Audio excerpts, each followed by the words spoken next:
मैं हूं शीनम शर्मा। नमस्कार, मैं हूं आपके साथ में मनदीप। लाख टके की बात में आज सबसे पहले बात होगी कावड़ रूट पर नेम प्लेट को लेकर सियासी तकरार जारी है। आचार्य प्रमोद कृष्णम ने कहा है कि थूक मूत्र जिहाद से सनातन को मिटाने की कोशिश की जा रही है। उसके बाद आपको बताएंगे कि यूपी में मुहर्रम शांतिपूर्ण तरीके से मना और यूपी में कड़ी कानून व्यवस्था के चलते कहीं से कोई विवाद या हंगामे की खबर नहीं है। और साथ ही बात करेंगे पटना में सनातन महाकुंभ में पहुंचे बाबा बागेश्वर ने कहा कि अब गजवाए हिंद नहीं भगवाए हिंद होगा। वहीं स्वामी रामभद्राचार्य ने कहा कि हिंदू विरोधियों को बिहार में सत्ता नहीं मिलेगी।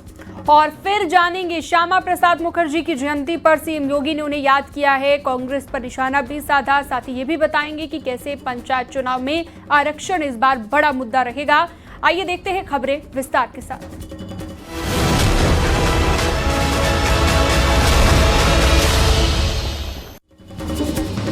कावड़ रूट पर नेम प्लेट को लेकर सियासी वार पलटवार जारी है। अब आचार्य प्रमोद कृष्णम ने कहा है कि सीएम योगी ने ये नहीं कहा कि किसी मुसलमान से सामान मत खरीदो, उन्होंने परिचय देने को कहा है। आचार्य प्रमोद कृष्णम ने कहा कि थूक मूत्र जिहाद से सनातन को मिटाने की कोशिश हो रही है। वहीं मौलाना कौसर हयात खान ने सिस्टम और सरकार पर निशाना साधा। एक रिपोर्ट आपको दिखाते हैं।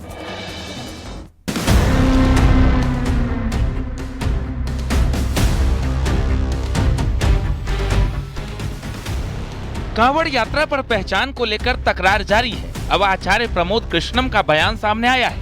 उन्होंने कहा कि पहचान छिपाना सही नहीं है, पहचान छिपाने की आखिर क्या जरूरत है। सीएम योगी ने ये नहीं कहा कि किसी मुसलमान से सामान मत खरीदो, उन्होंने परिचय देने को कहा है। थूक मूत्र जिहाद से सनातन को मिटाने की कोशिश हो रही है।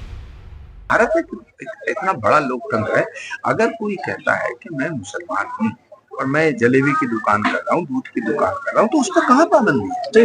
योगी आदित्यनाथ जी की सरकार ने ये बिल्कुल नहीं कहा कि तुम मुसलमानों से सामान मत खरीदो। उन्होंने कहा कि अपना परिचय जरूर दो। पासपोर्ट में परिचय होता है, स्कूल में परिचय होता है। इंडियन मुस्लिम लीग के राष्ट्रीय उपाध्यक्ष मौलाना कौसर हयात खान का कहना है कि ये परंपरा सरकार ने बनाई है। अगर इस सिस्टम को खत्म करना है तो ऊपर से शुरुआत करें, गरीब लोगों को परेशान ना करें। अल कबीर एक्सपोर्ट के नाम से काम करता है, हालांकि वो हिंदू है, मुसलमान नहीं है, लेकिन और गाय का गोश्त एक्सपोर्ट कर रहा है और अल कबीर के नाम से कर रहा है। भारत सरकार ने उसे लाइसेंस दे रखा है और भारत सरकार उससे चंदा भी लेती है, सारे काम करती है। तो ये तो परंपरा खुद सरकार ने डाल रखी है। ये परंपरा अगर खत्म करनी है तो ऊपर से खत्म की जाए, नीचे दुकानदारों को पकड़ना और इस तरह का नाम कार्रवाई करना वो बिल्कुल काबिले मजम्मत है। नेम प्लेट पर राज्य मंत्री कपिल देव अग्रवाल का कहना है कि ये भावनात्मक विषय है, लेकिन लोगों ने इसे सियासत से जोड़ दिया है। नाम छिपाने से विवाद की स्थिति पैदा होती है।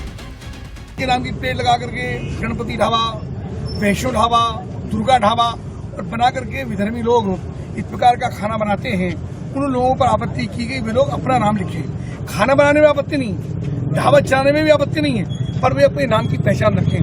अपने नाम से पहचान कर सके तो वो ढाबा चलाए, रेस्टोरेंट चलाए। 11 जुलाई से सावन का महीना शुरू हो रहा है। इसके साथ ही कांवड़ यात्रा भी शुरू हो जाएगी। ऐसे में कांवड़ रूट पर पड़ने वाले ढाबा, होटल और दुकानों पर नेम प्लेट को लेकर विवाद थमने का नाम नहीं ले रहा। Bureau report, news 18।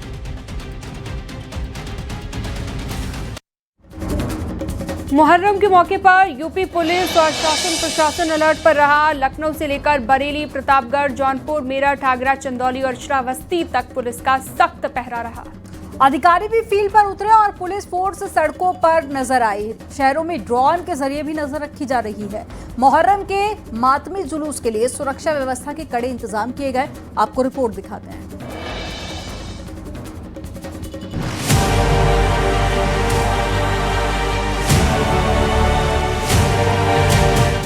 यूपी में मुहर्रम शांतिपूर्ण ढंग से संपन्न हुआ। सभी जिलों में ताजिया जुलूस निकाले गए और करबला में दफन किए गए, जिसमें सुरक्षा के कड़े इंतजाम थे।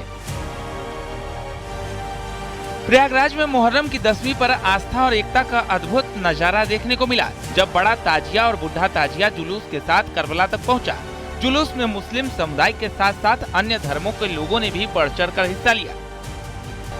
संभल में मुहर्रम जुलूस को शांतिपूर्वक संपन्न कराने के लिए व्यापक सुरक्षा व्यवस्था का इंतजाम किया गया। 3 कंपनी पीएसी और 1 कंपनी आरआरएफ को तैनात किया गया। जिले में कुल 282 जुलूस निकाले गए। इनमें सबसे ज्यादा 63 जुलूस थाना हजरत नगर गढ़ी क्षेत्र में निकाले गए।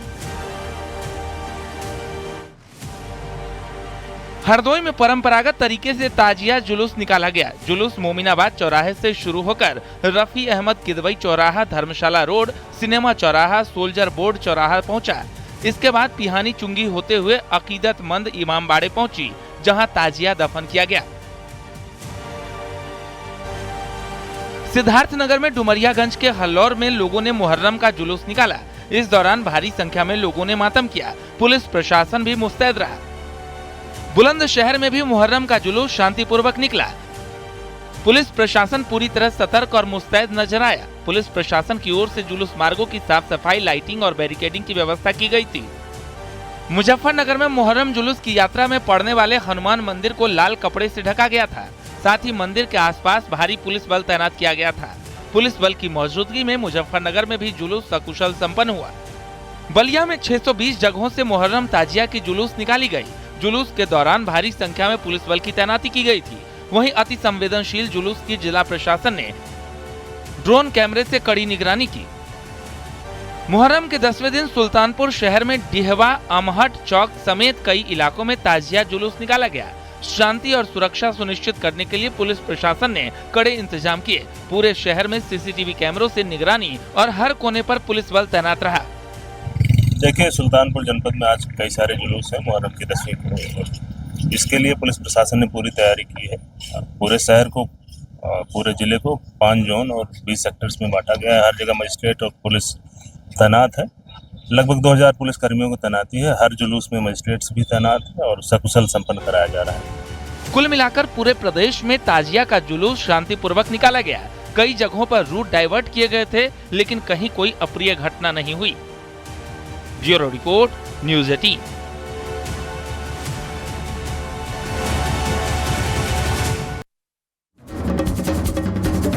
पटना के गांधी मैदान में सनातन महाकुंभ की शुरुआत हुई। बाबा बागेश्वर ने हिंदू एकता पर संदेश दिया। उन्होंने कहा कि हिंदू राष्ट्र बनाने के लिए हमें एक होना होगा और कुछ लोग गजवाई हिंद चाहते हैं, लेकिन हम भगवाए हिंद चाहते हैं। सनातन महाकुंभ में स्वामी रामभद्राचार्य ने कहा कि हिंदू विरोधियों को बिहार में सत्ता नहीं मिलेगी। बिहार में सत्ता उसी को मिलेगी जो सनातन और हिंदुत्व के लिए काम करेगा।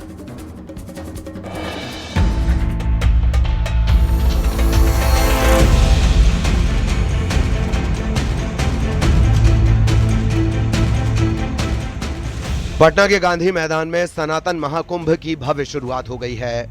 बाबा बागेश्वर सनातन महाकुंभ पहुंचे और उन्होंने हिंदू एकता का संदेश दिया। बाबा बागेश्वर धाम के पंडित धीरेन्द्र शास्त्री ने सनातन महाकुंभ में हिंदुओं को एकजुट होने की अपील की। बाबा बागेश्वर ने हिंदू राष्ट्र बनाने की मांग की। साथ ही कहा कि कुछ लोग गजवाए हिंद चाहते हैं, लेकिन हम भगवाए हिंद चाहते हैं। हमारी एक ही प्रार्थना है, हिंदुओं को घटने मत देना, हिंदुओं को कटने मत देना। हिंदुओं, जात पात से ऊपर उठकर राष्ट्रवाद के लिए जीना। यदि राष्ट्रवाद के लिए नहीं जियोगे तो इस देश को बहुत सी ताकतें गजवाए हिंद बनाना चाहती हैं। और बिहार के पागलों, हमारा एक ही सपना है, भगवाए हिंद होना चाहिए। बाबा बागेश्वर ने कहा कि वो किसी पार्टी के नहीं हैं, बल्कि जिस पार्टी में हिंदू हैं उसके हैं। वो यहाँ राजनीति करने नहीं, राम नीति करने आए हैं। हम किसी भी पार्टी के नहीं हैं। जिस पार्टी में हिंदू हैं, हम उस पार्टी के हैं। हम राम के हैं, हम सनातन के हैं, हम सत्य के हैं, हम संतों के हैं। सनातन महाकुंभ में स्वामी रामभद्राचार्य ने कहा कि हिंदू विरोधियों को बिहार में सत्ता नहीं मिलेगी। बिहार में सत्ता उसी को मिलेगी जो सनातन और हिंदुत्व के लिए काम करेगा। सीता का ये संकेत है कि अब यह बिहार हिंदू विरोधियों को सत्ता नहीं सौंपेगा। अब तो सत्ता उसी को मिलेगी जो हिंदुत्व के लिए संघर्ष करेगा। सनातन महाकुंभ में बाबा बागेश्वर ने कहा कि भाषा, क्षेत्र, धर्म को लेकर लड़ाई चल रही है, लेकिन हमें ना तो मुसलमानों से दिक्कत है और ना ही ईसाइयों से। हमें तो जाति में बांटने वाले हिंदुओं से दिक्कत है। Bureau report, news 18, Uttar Pradesh, Uttarakhand.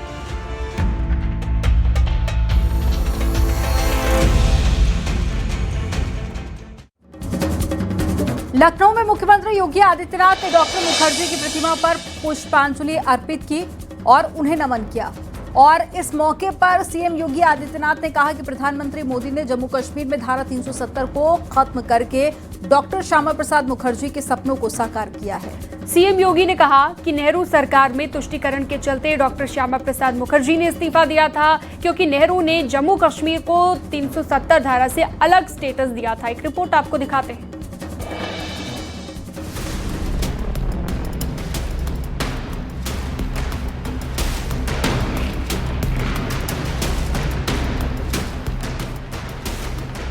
Doctor Shyama Prasad Mukherjee की जयंती पर लखनऊ में सीएम योगी ने उनकी प्रतिमा पर माल्यार्पण किया। इस मौके पर मुख्यमंत्री योगी ने कहा कि डॉक्टर श्यामा प्रसाद मुखर्जी ने अपना पूरा जीवन देश के लिए समर्पित कर दिया। उनका जीवन भारत की एकता के लिए था। देश में खाद्य की आत्मनिर्भरता की नींव रखी, लेकिन नेहरू सरकार के तुष्टीकरण में इस्तीफा दिया।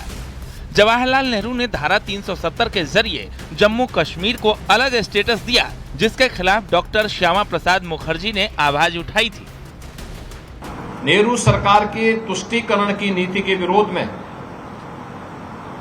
उन्होंने मंत्रिमंडल से इस्तीफा दिया। भारतीय जनसंघ का गठन करने और उसके पहले अध्यक्ष होने के साथ ही जब भारत के संविधान में नेहरू सरकार ने कश्मीर को 370 धारा के माध्यम से अलग स्टेटस देने का प्रयास किया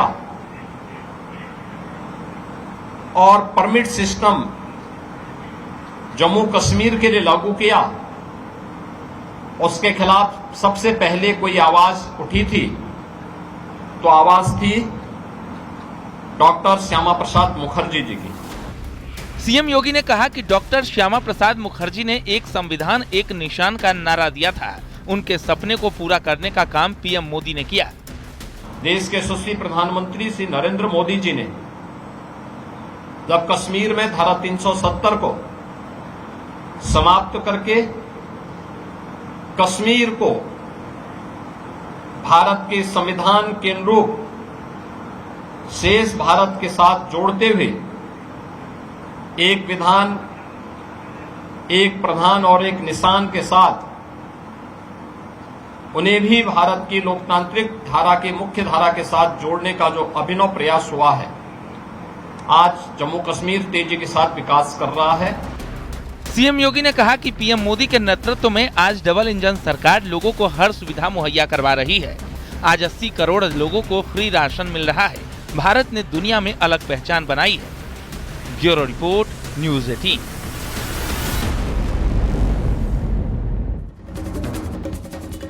यूपी में एक पेड़ मां के नाम अभियान के तहत इस बार 9 जुलाई को 37 करोड़ पौधे लगाए जाएंगे। सीएम योगी ने इसको लेकर अधिकारियों और जनप्रतिनिधियों के साथ बैठक की। और इस बैठक में सीएम योगी आदित्यनाथ ने वीडियो कॉन्फ्रेंसिंग के जरिए 50,000 से ज्यादा जनप्रतिनिधियों के साथ में संवाद किया। और सीएम योगी ने कहा कि एक्सप्रेसवे, हाईवे किनारे भी पेड़ लगाए जाएं। खाली जगह पर सड़क किनारे पेड़ लगाएं। विश्वास है कि यहाँ के भी हजारों किसानों को कार्बन क्रेडिट का ये लाभ कार्बन फाइनेंस से उन्हें प्राप्त होने होगा। आप एक किसान के लिए पेड़ भी उसका है, लेकिन केवल एक पेड़ का हरा भरा होने से 5 साल पहले उसने जो लगाया था उसके बदले उसको $5 यानी लगभग 500 रुपये की अतिरिक्त राशि उसके खाते में उसको प्राप्त होती है। ये उसकी उपलब्धि है कि उसके कार्य को वैश्विक समुदाय भी स्वीकार कर रहा है। और इसीलिए हम लोगों ने तय किया है कि इस अभियान में हम लोग इस बार एक पेड़ मां के नाम अलग अलग क्षेत्रों में अलग अलग कार्यक्रम होंगे। राज्य सरकार ने भी तय किया व्यापक पैमाने पे हमने हर जनपद को एक नदी के पुनरुद्धार का दायित्व दिया था। किसी एक नदी, याद रखना, नदी का महत्व वही है हमारे जीवन में जो महत्व हमारे शरीर में हमारी धमनियों का है। धमनियां हमारे शरीर में रक्त का संचार करके हमारे शरीर की जीवंतता को बनाए रखती है। ये धरती माता की जीवंतता को बनाए रखने के लिए नदियां उसी प्रकार का काम करती है। वही गति नदियों की है। अब याद करिए कि अगर नदियां बीमार होंगी, असमय मरेंगी, प्रदूषित होंगी, तो उसका खामियाजा केवल धरती माता नहीं भुगतेगी, बल्कि उसका सबसे ज्यादा खामियाजा मनुष्य भुगतेगा, जीव सृष्टि भुगतेगी, जंतु सृष्टि भुगतेगी। उस प्रकार की नौबत ना आने पाए, इसके लिए यह एक बड़ा अभियान, एक पेड़ मां के नाम, एक दिन में 37 करोड़ से अधिक पौधारोपण के लक्ष्य को हम प्राप्त करेंगे। और इसके लिए नदी पुनरुद्धार के कार्यक्रम को एक तो हम लोगों ने अपने हाथों में लिया है। सभी जनपदों में नदी, किसी न किसी नदी का पुनरुद्धार का काम कुछ न कुछ हुआ है। उत्तर प्रदेश में त्रिस्तरीय पंचायत चुनाव 2026 की तैयारियां पूरे उत्साह के साथ में शुरू हो चुकी हैं। राज्य निर्वाचन आयोग और पंचायती राज विभाग ने चुनावी प्रक्रिया को अंतिम रूप देना शुरू कर दिया है। आरक्षण व्यवस्था 2011 की जनगणना के आधार पर तय होगी और हर कैटेगरी में 33% स्थान महिलाओं के लिए सुरक्षित रहेंगे। एक रिपोर्ट आपको दिखाते हैं।